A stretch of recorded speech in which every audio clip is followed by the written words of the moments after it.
So, can you see the slide? Yes, visible. Yes, sir. Fine. So, yeah, in the last class, we discussed this thing, that Einstein's theory of particle wave duality that was deliberated in 1909, almost 110 years ago. So where the conclusion was that this energy fluctuations at any point of space that actually consists of two terms.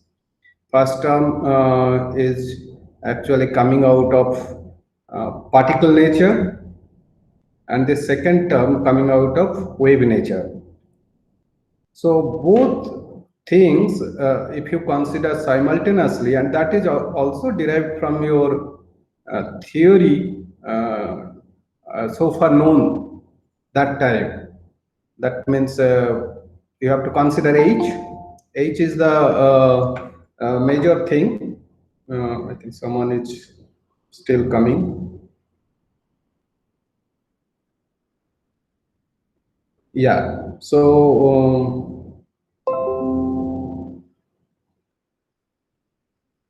this H, or so-called Planck's description, the Hilf-Größe, meaning fitting parameter. Fitting parameter is needed, but that fitting parameter H actually got much more importance when Einstein tried to describe the photoelectric effect experimentally observed by Philip Lenard, and it was found that the value of H is very small in terms of energy. You have seen in the previous slide, that is about 6.626 into 10 to the minus 34, 10 to the power minus 34 joule second. Nevertheless, if you just multiply the frequency or C over lambda of any radiation, that will be the amount of energy carried by a photon. Sorry, I should not say that, because that time photon name was not there. That time this Einstein called it as a least quantum. Least means light, quanta. Okay, and the conclusion was that this particle-like fluctuation comes from the spontaneous process of the radiation matter interaction, which is actually beyond your control. So thing is that we'll come to know later that this type of fluctuations, later on some people speculate that even in vacuum space, sometimes photon can generate and disappear. Energy can generate and disappear. So that type of situation always continuously happens, and that is one type. One, you cannot really have any theory, but prediction only, and you can just compare that in terms of your experimental results. So that actually is a spontaneous thing. So that is why it is called spontaneous process of the radiation matter interaction. And then the second term is actually the wave-like fluctuations, and that is actually stemming from the induced process. Induced process means this fluctuation comes because of the presence of some stimulant in the ambience. That stimulant stimulator, I would say, that actually force to have some kind of energy fluctuation, because it has some kind of initiator. So that's why it is called actually stimulated process. So that stimulated process actually can force to get energy being absorbed, or can have some kind of negative absorption again. So that is the interpretation of the first mathematically correct quantum formula deliberated by great Einstein in 1909. All right. Now, so we, since that point of time, it was understood that according to Einstein, with some lot of speculations, other people were a little bit carefully considering what Einstein is saying. The thing is that it was confirmed that energy associated with electromagnetic wave, whatever earlier we knew that it propagates following Poynting theorem, E cross H, but Einstein says that this energy is not distributed uniformly across the beam of electromagnetic wave. Rather, it is like a point-like particle, or you can some kind of point in a point, some kind of energy packet is actually confined, and that is called least quanta, and majority is some kind of non energy space, vacuum space or something like that. So whenever anything energy is actually given up by electromagnetic wave to a matter, that will always happen in terms of this quanta, energy quanta. Only that much quantum it will be given up, and n times you can multiply that, it can given up to that.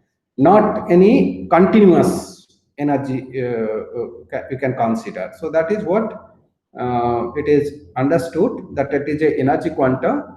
But so sometimes people thought that okay, it is just energy, just a point, and point energy is confined within a point or so. So normally, any particle, subatomic particle like electron, proton, neutrons, all those type of things, it acquires some energy when it is in it is having some kind of velocity.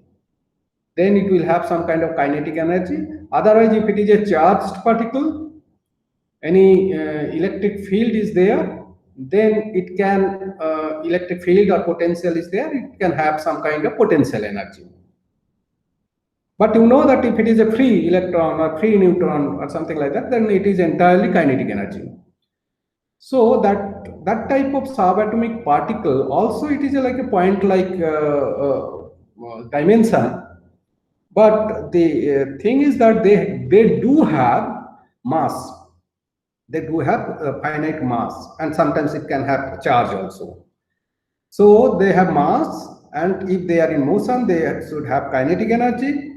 And also we know that mass, energy, and then another additional, you may not consider about what is the mass, but if you know its momentum, mass time velocity, momentum and energy, then basically you can deal with all the classical mechanics like Newtonian classical mechanics. You can use for its transport, for its energy transfer, or its dynamics, motion, everything you can actually explain, momentum and energy. So these are the two fundamental things of any subatomic particle, and also it is a macroscopic particle or object also we consider momentum and energy. So this Crompton, actually Arthur H. Crompton, he actually first time tried to see whether this light quanta, whatever Einstein is saying, whether it had some kind of momentum or not, or mass is there or not, mass type of thing you can consider or not. So he did some kind of experiment. So this experiment, actually it is geometrically shown here. Actually, it was actual experiment with normal laboratory. So if there is an incident quanta, that means a photon, so-called least quantum, whatever defined by Einstein, if it is falling and just hitting that, suppose a beam coming here, and assume that electromagnetic wave coming here, and it is hitting to an electron, then what happens? The electron recoil. Okay, it can be in motion. That electron was also in motion, and when the beam is coming and falling, it recoils, With a recoils means it can change its direction of motion and change its directions of motion. And if it is some kind of elastic operation happening, then what happens? It may not change. It may not change its energy, but motion direction will change. That means momentum. Momentum is a vector. Vector is changing. Momentum is changing. And to conserve the momentum, so what happens? This incident quanta that also changes its direction. Okay. So ultimately, total momentum will be conserved and total energy will be conserved. If energy is not given to the electron, it's a free electron. It's a energy same. It is called elastic scattering. It can be non-elastic scattering also. I think sometimes you can see that some energy will be given up to the thing and it could be recoiled with a different energy. But actually he could measure that its motion is changing, momentum is changing, it's a kind of direction is changing. So he concluded that the present theory depends essentially upon the assumption that each electron which is effective in the scattering scatters a complete quantum. That means this least quantum, whatever Einstein said. It involves also the hypothesis that the quanta of radiation are received from definite directions and are scattered in definite directions. The experimental support of the theory indicates very convincingly that a radiation quantum carries with it directed momentum as well as energy. So now in 1923, Crompton's experiment confirms that the least quanta, what is being is the point energy or quantum energy coming out of electromagnetic wave, they do have momentum also. So they have a finite energy and they do have momentum, but no mass is there. No one could prove that energy quanta is having a mass, but momentum is there. As I said, that if you know momentum and energy, you can treat them like a subatomic particle, and you can think of some Newtonian mechanics, and you can just try to see whatever the motions, directions, everything. Particularly this thing explained, this Crompton effect, this case, that is actually sketched just relying on Newtonian mechanics, basically. Okay. So we have that time it was established that it must have some kind of momentum. So photon will have a momentum, and that momentum will be, if it is energy is there, then energy is defined by this Planck constant h times nu, and then if you divide it by velocity c, normally if you just divide by velocity, then you come up with a momentum. This is the momentum of a photon. So accordingly, electron momentum, depending on the relativistic parameter, everything is considered. We will not consider that relativistic thing here at this point of time. Fine. Now, so least quantum, and it has a momentum and energy. So now people started speculating that okay, this least quanta can be considered as a particle. Momentum is there, energy is there, that can be considered as a particle. So this guy, this G.N. Lewis, Gilbert Newton Lewis, he is actually an American chemist. He used to do a lot of experiment using light for spectroscopic purpose. He's a chemist guy, so normally material study, all those type of things he used to do with some spectroscopy, because some absorption line, etc. By analyzing that, that was his actually job.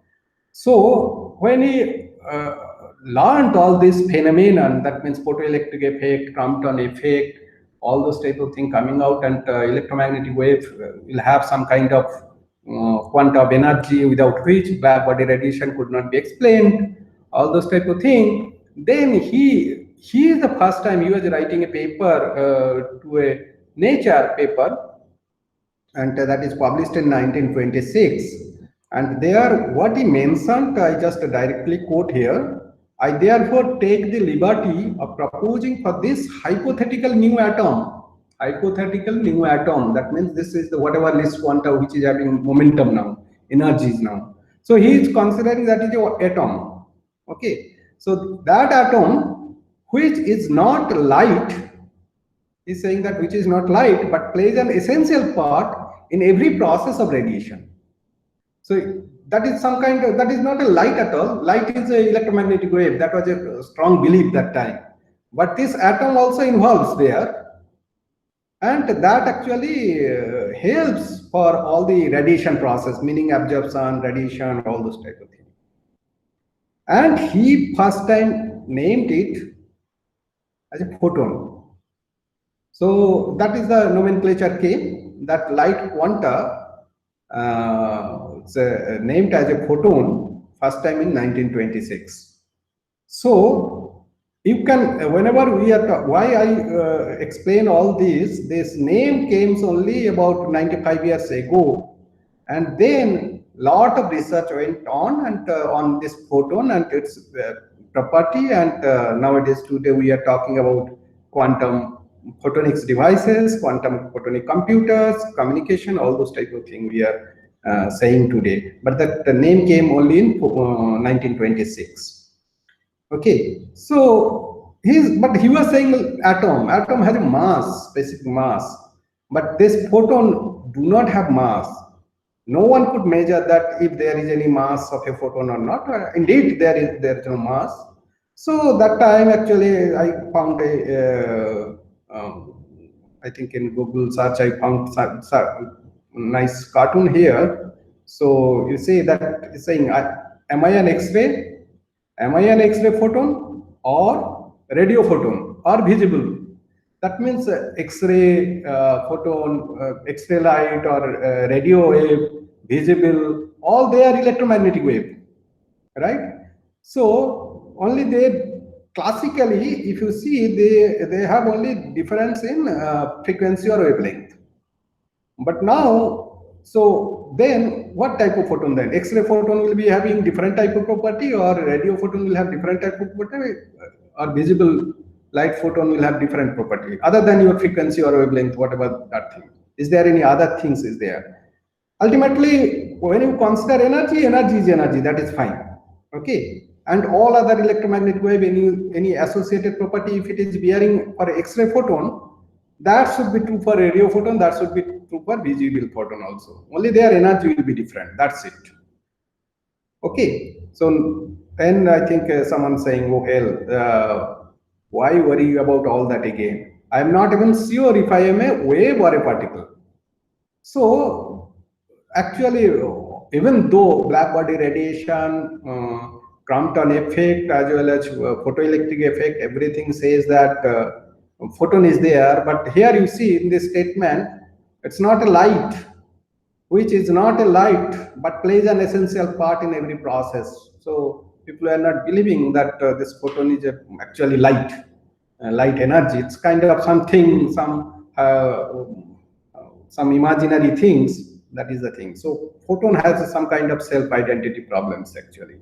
That time, 1926. So sometimes some classical phenomena you can explain completely without the knowledge of photon, like interference, diffractions, all those things, polarization, everything. You don't need to consider the photon knowledge. However, the photon knowledge need to be considered, without which you cannot explain this kind of photoelectric effect and black body radiation, everything. So now thing is that how to weave them together, that whatever electromagnetic waves, Maxwell's equations, calibrated equations, and then this quantum photons, that's a unique thing without which all the experimental results could not be explained. So this is actually just important points I just marked here. Maxwell showed in 1865 that light is a transverse electromagnetic wave and it can propagate even in free space. That was the well accepted, and no doubt about it. You cannot rule out even today that electromagnetic wave and Maxwell's equation, that is actually is still there, and it will be there, and it is being used successfully. Einstein popularized the name Maxwell's equations. Okay, Einstein himself popularized Maxwell's equation, and these Maxwell's equations he used for explaining his theory of relativity. Now you see the contradiction. This celebrated relativity theory U equal to mc square, that was derived starting from Maxwell's equation, and you don't need this knowledge of photon, and that is a remarkable results. And you see relativity theory of relativity because of what actually Einstein known for. Actually Einstein is not known for photoelectric effect explanation.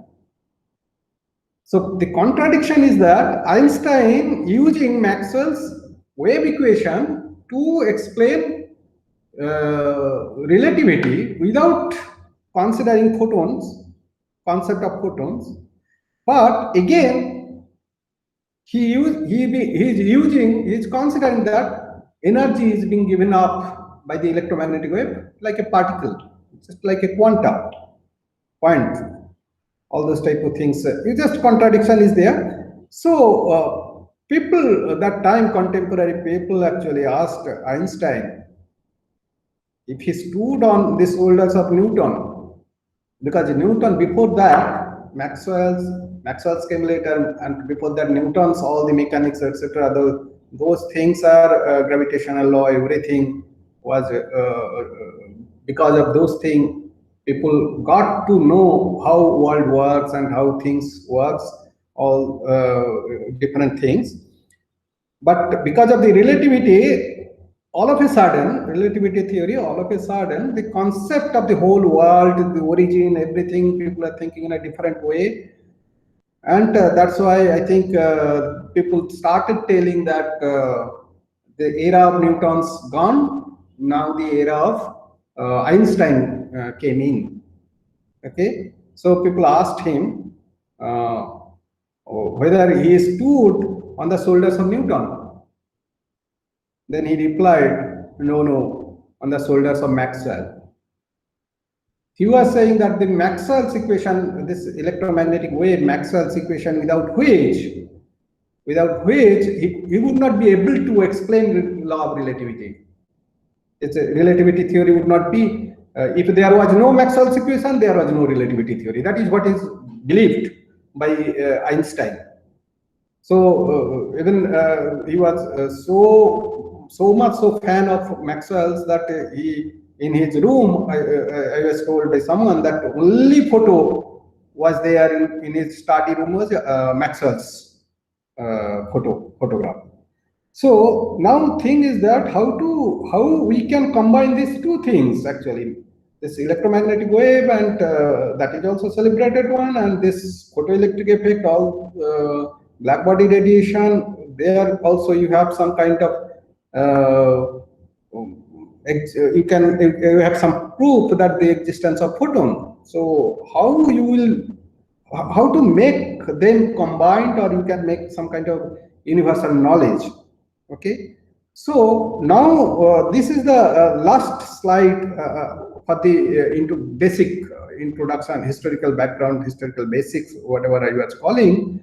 This is the last slide that okay, we are now reached to a point that in 1926 onwards, even 1940, relativity, that the Maxwell's wave equation is true, and photon existence is also true, but only thing is that how to use them for our regular applications or regular phenomena. For example, interference, diffraction, as well as photoelectric effect, everything, whether you can have a standard simple theory, so that you can get everything can be explained without any confusion or any problem. Yeah. So now next section, I think you remember that if I go back to our course description, I'm just going back to the so that you can get idea. So course content, I said that introduction, the background basics, and then there's wave mechanics and quantum states of light. So this is the wave mechanics. Wave mechanics mean for that Schrodinger wave equation, and quantum states of light. That is actually light means we know electromagnetic wave Maxwell's equations. So there some kind of relation is there that normal particle-like nature, in quantum mechanics, electrons, neutron, protons, when they are in subatomic size. So there also another development was going on since 1926, right? 1926 by Schrodinger and later Heisenberg's and Paul Dirac, then your Niels Bohr. Their study shows that in subatomic level they are like a wave. So that is also another story going on, that the classical particle like object like thing what normally follows Newtonian mechanics, but in the subatomic level they are different. They are like a wave. So this Schrodinger wave equation came, right? I'm not going through that story. I think you can find that story because most of you have gone through some quantum mechanics course also. I think if you are interested, I can give you some. I think Felix Bloch, who was a direct PhD student of Heisenberg, he was reminiscing after the discovery of Schrodinger wave equation, 50 years of Schrodinger wave equation, how it was developed, everything. It was explained nicely in a nice paper. I think that is about 20 pages paper. I can forward you to go through that. That could be very interesting. How quantum mechanics developed, wave mechanics. Now here we see that classical wave, that is Maxwell's equation. Now slowly we see that at some point you cannot explain that like a wave, but you have to consider like a particle. That is the two thing parallelly was coming in. So 1926, I think 1923 or 1923, I think photon was named, and existence of particle type nature was already proved experimentally as well. And so that means the classical wave, electromagnetic wave, you are actually departing from wave-like nature to like particle type nature. So there is two things that was happening contemporarily, and it was a big issue. And we can try to find out where is the link of this electromagnetic wave and normally subatomic particle. Because electromagnetic wave we are considering like an atom, particle like things. Again, subatomic particle we are considering like a wave. And for subatomic particle, when it is considered like a wave, you have to have different type of mechanics wave equation developed called Schrodinger wave equation. But Maxwell's wave equation already I have explained earlier that wave equation is there. So now we need that particle equation. Whenever you are considering particle, that means that wave nature to particle nature, it's a kind of quantum mechanics also. Similar to whatever for subatomic particle quantum nature to wave nature, that is a quantum mechanics. And here also we will be calling that wave nature to particle nature for electromagnetic wave. That is also part of quantum mechanics we can consider. Together it is actually, as a whole, we can say that it's a quantum phenomena, quantum things. So you can, I think people still trying that so-called some unified theory so that everything can be explained in a single developed theory. But there are a lot of issues are there, research going on. So I am now in second chapter. Okay, the basics is clear that electromagnetic wave and photon nature comes. So now I have to understand a bit wave mechanics, and through wave mechanics point of view, how we can explain quantum states of light. That is the next objective in next following classes. Today I just initiate here. Okay, so this is explained also. Yeah. So here, So light wave and quantum photons. This is the first slide. I think this slide you try to visualize. It is nothing. We will come again and again to understand all these things in course of time. But here I am trying to give you some overview of this chapter. What will be discussed in this chapter? Wave mechanics and quantum states of light. Okay. So normally, electromagnetic wave we understood. You see, this is a sketch of electromagnetic wave. Here it is shown x direction. So obviously, this is y direction, this is z direction. So if I ask you that this is a what type of wave? This is a transverse wave, transverse electromagnetic wave. Which direction it is propagating? You immediately will tell that it is propagating in the x direction, right? So what is the frequency, or how many frequencies involved? Obviously, you see that this is just a sinusoidal thing. So that means it is a single frequency. So that means if I ask you to write down an equation for this electromagnetic wave, you will be able to write, right? Suppose this figure is given.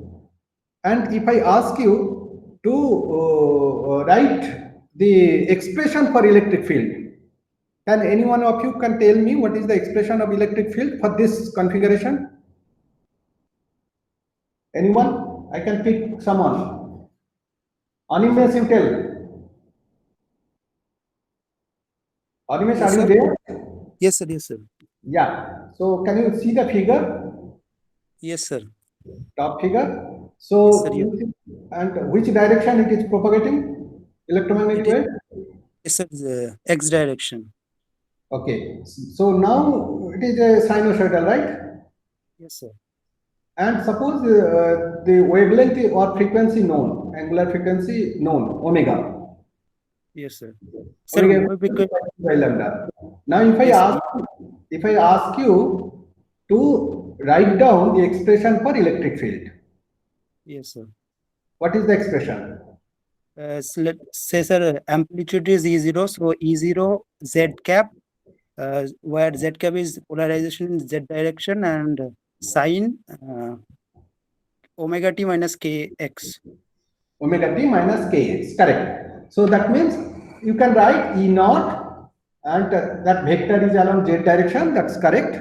Vector is along z direction, and you can write e to the power j omega t minus kx, correct? That is the electric field. And in case of magnetic field, that means E by eta. If it is B, mu times E by eta, again into the power j omega t minus kx, correct? And Yes. and it's a special type of wave we call. You know what type of wave it is?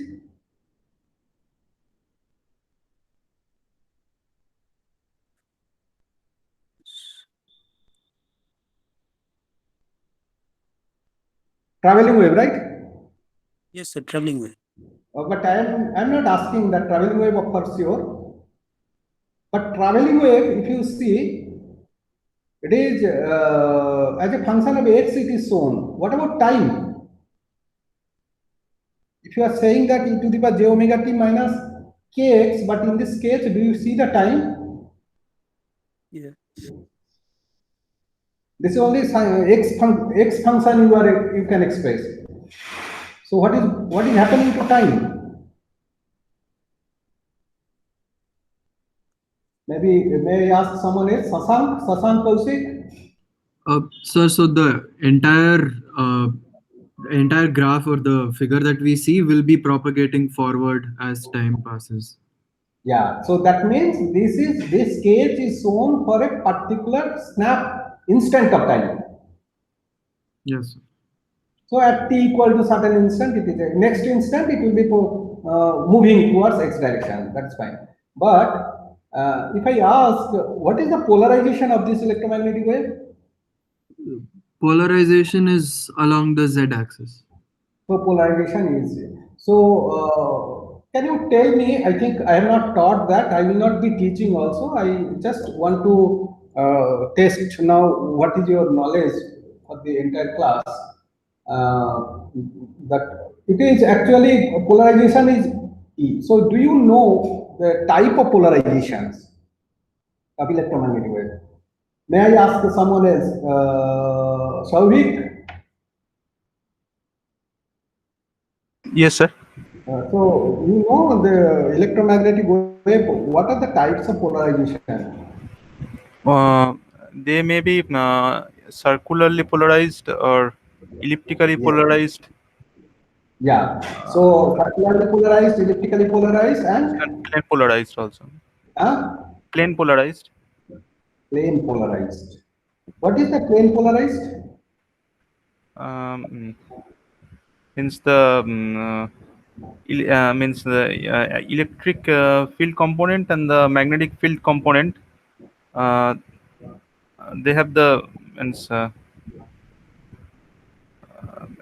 the same polarization means instead of No, I think you are not clear, I guess. Anyone else can tell what is plane polarized? May I ask Neil? Neil Ashwin? Ashwin? Hello. Tell. Sir, I'm not aware of plane polarized. Like I know linearly polarized, circularly, and elliptically. I'm not. I don't know what is plane polarized. So I can imagine that many of you may be not aware of that. But what I want to tell you that these are not very difficult things to visualize and to understand. It is not at all difficult.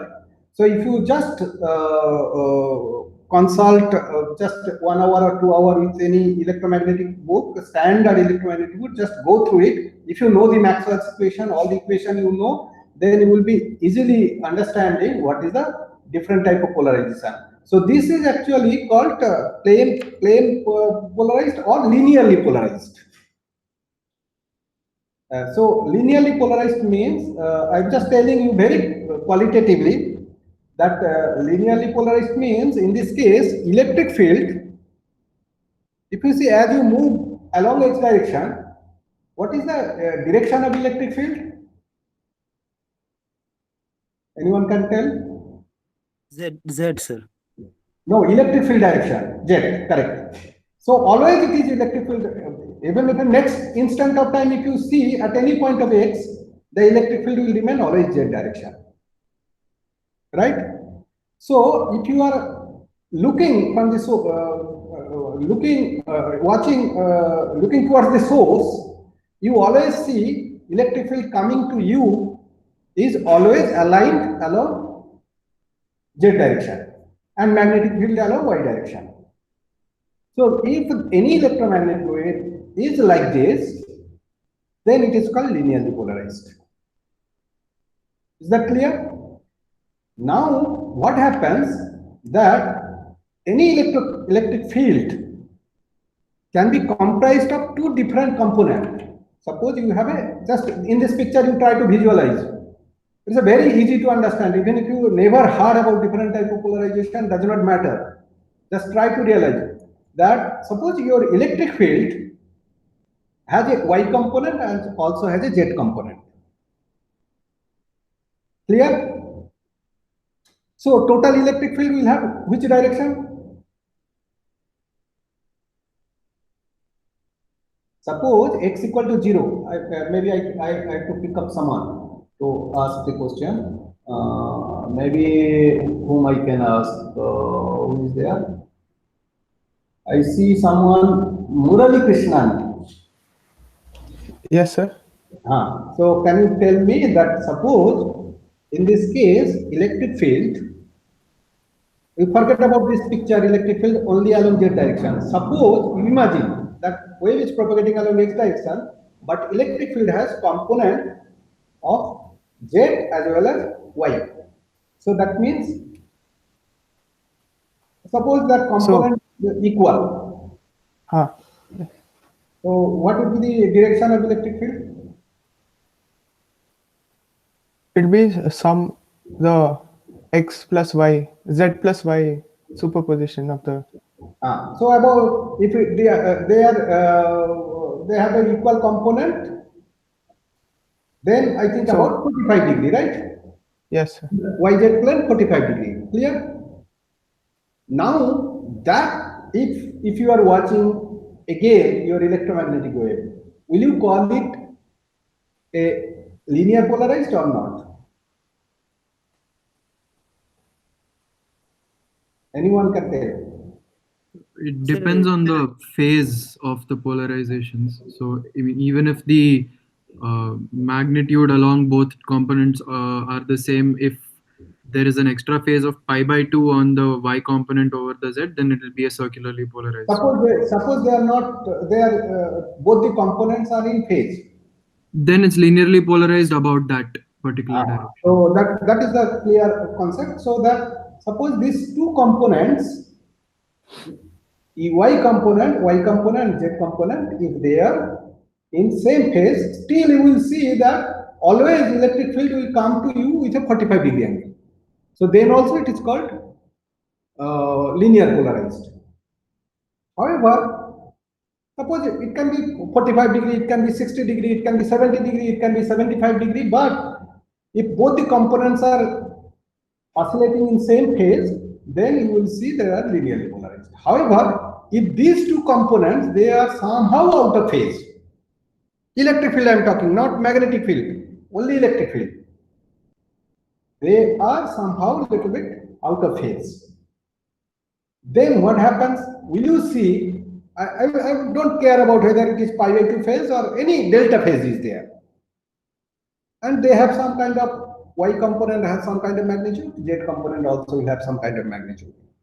Then you see, because they are in different phase, so at any instant of at any position in x, you are sitting and you are watching your electric field, you will see that the electric field coming to you and it will be rotating in yz plane as a function of time.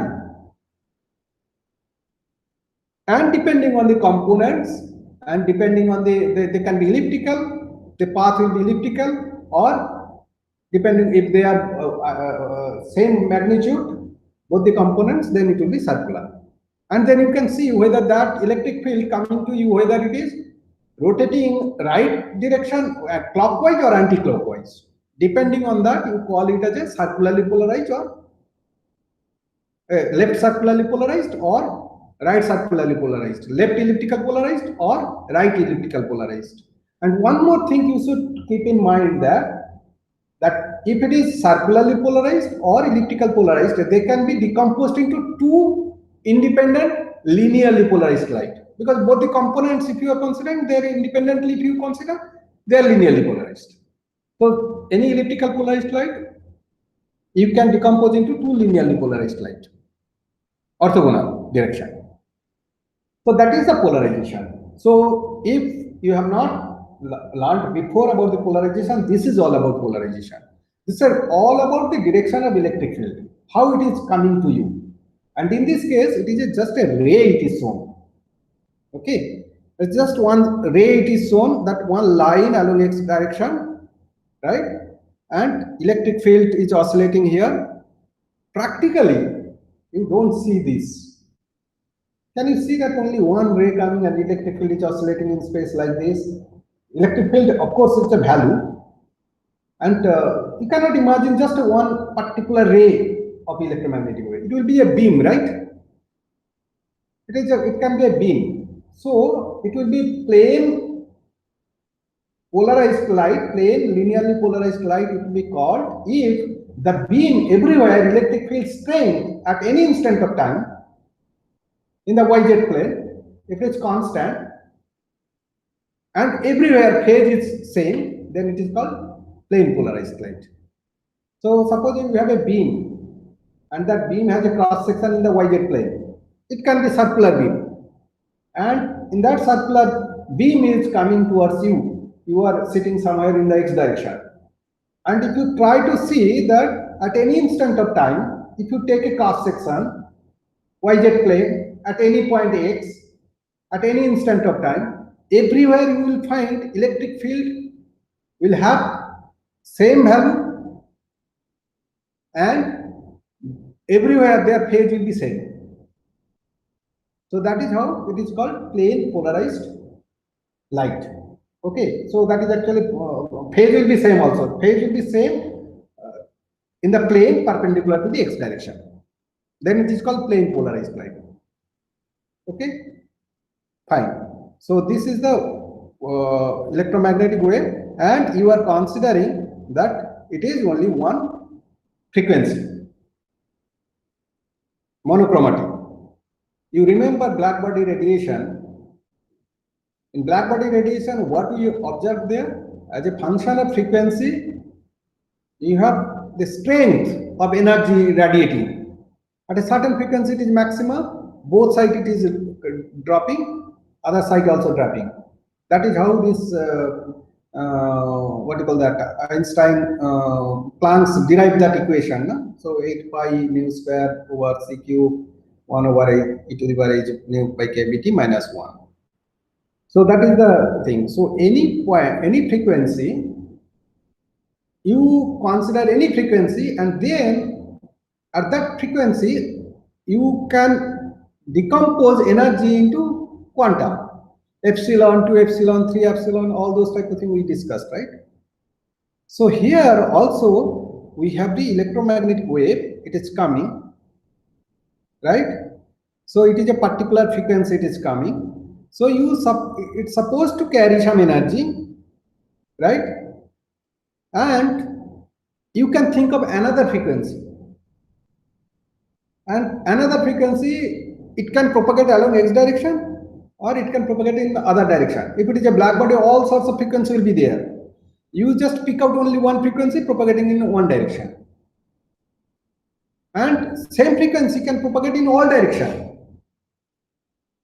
And all frequency also can be present also, and all frequency can propagate in all direction, right?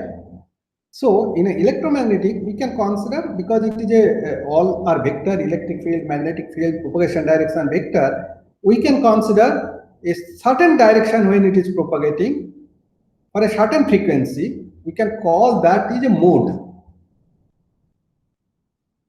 That can be called as a monochromatic optical mode. Its direction fixed, its frequency fixed, right? That is the optical mode we can consider. Clear? Now, I think I will not go much details into that particle quantum mechanics, but I assume that you have learned a bit about quantum mechanics in your physics course or chemistry course a bit. If you have not learned that thing, but you try to take the idea